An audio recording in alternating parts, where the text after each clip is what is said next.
అలాగే. విశాల్ బాబు, మీరే నిజం చెప్పాలి. నా మనవరాల్ని పెళ్లి చేసుకోవడానికే కదా మీ వచ్చింది. అయ్యో లేదు బామ్మ, నిజానికి వేరే అబ్బాయి మీ ఊరికి వస్తుంటే దారిలో కారు చెడిపోయి ఆగిపోయాడు. ఆ తర్వాత రిపేర్ అయినా వెనక్కి వెళ్ళిపోయాడు. దాహం వేసి నేను మీ ఇంటికి వస్తే మీరు నాకు మర్యాదలు చేశారు.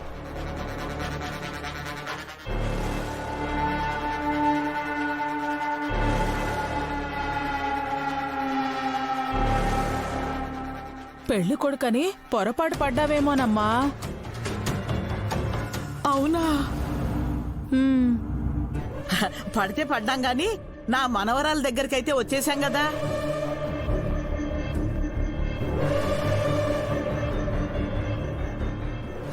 మీ మనవరాలు ఎక్కడుందో ఏంటో గాని మా చెల్లైతే తనే అండి.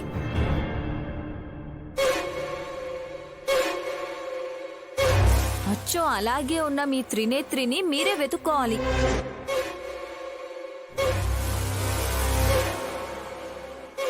ఏమ్మా, మా త్రినేత్రిని మీ నైని అని చెప్పి మాకు దూరం చేయాలని చూస్తున్నావా? అయ్యో, మీరు కూడా మా అత్త మా ఆయనలాగా మాట్లాడతారేంటి? వాళ్ళది నమ్మకం, నాది అనుమానం. కానీ రెండు నిజం.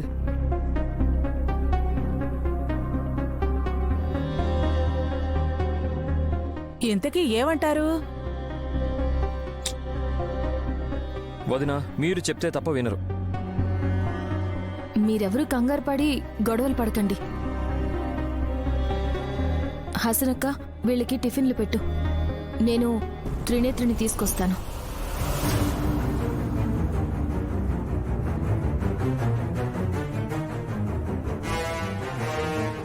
నైని,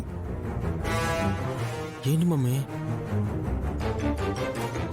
త్రినేత్రినా?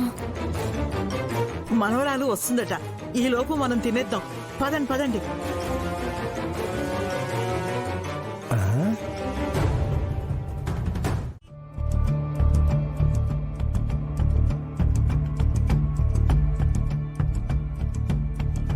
ఇప్పుడు ఏం చేయాలి? వదిన ఎందుకు అలా అన్నారు? ఏదో ఒకటి చెప్పి వాయిదా వేయాల్సింది కదా. విక్రాంత్ బాబు, మీరిక్కడున్నారా? ఉన్నాను, కానీ ఎలా ఉన్నానో అని అడగండి వదిన. ఏమైంది? త్రినేత్రిని చూపిస్తానని బామ్మ వాళ్ళతో ఎందుకు చెప్పారు? మరి బామ్మ వాళ్ళు వచ్చిందే అందుకు కదా. త్రినేత్రి ఎక్కడుంది? వాళ్ళ మేనమామ. మెల్లగా. వాళ్ళ మేనమామ మేనత్త వాళ్లే విషప్రయోగం చేసి ప్రాణాలు తీశారని మీరే చెప్పారు కదా.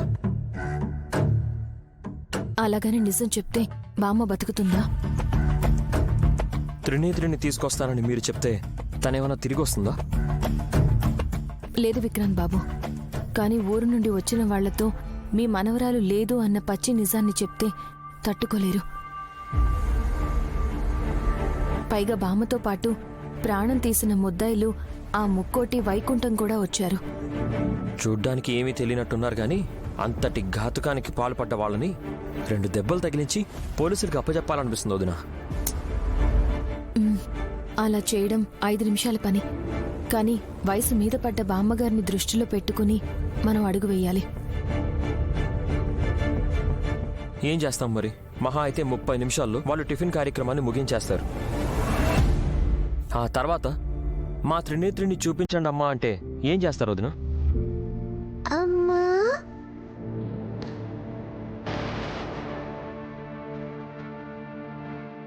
అమ్మా.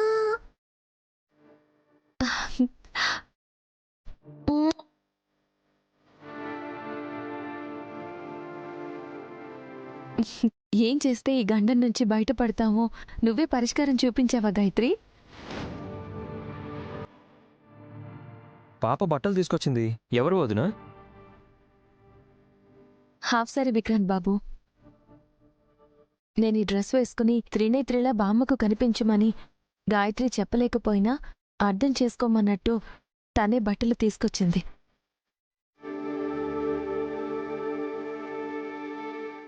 గాయత్రి పాప కాదు, గాయత్రి పెద్దమ్మవే నువ్వు. హ, ఇంతకు మించి వేరే దారి లేదు విక్రాంత్ బాబు. కానీ త్రినేత్రిగా కనిపిస్తే మిగతా వాళ్ళకి నైని ఏమైందన్న అనుమానం వస్తుంది కదా. బామ్మ సంతోషం ముందు మిగతా ఆలోచనలు చిన్నవే. తేడా కొట్టి దొరికిపోతే చాలా ఇబ్బంది అవుతుంది వదినా.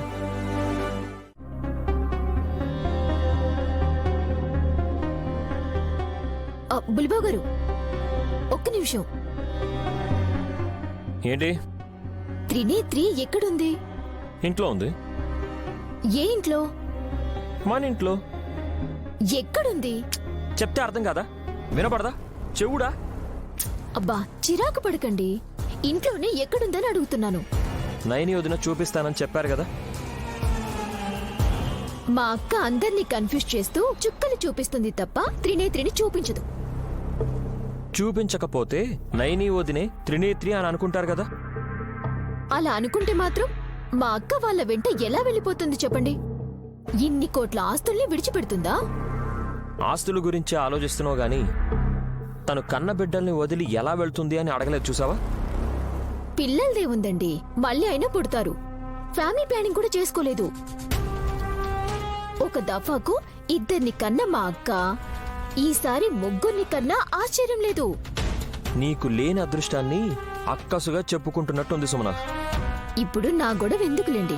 ఆ త్రినేత్రిని మా అక్క చూయిస్తుందంటేనే ఆశ్చర్యంగా ఉంది. ఎందుకని? ఇద్దరు ఒకే పోలికలతో ఉన్నప్పుడు, అది కూడా తను ఈ ఇంట్లోనే ఉంది అని అన్నప్పుడు విశాల్ బాబు గారు కన్ఫ్యూజ్ కాకుండా ఎలా మేనేజ్ చేసుకుంటుందా అని ఆలోచిస్తున్నాను. ఒకరి కాపురంలో ఎలా కాలు పెట్టాలని ఆలోచిస్తావు గాని నువ్వు ముందుకి అడుగు వేస్తే ఎదుగుతానన్న ఆలోచనే ఉండదు నీకు. అందుకే నీ బతుకి ఇలా ఏడ్చింది. నేనేమన్నాను, ఈయనేమంటున్నారు? ఓపిగ్గా చెప్పనే చెప్పరు.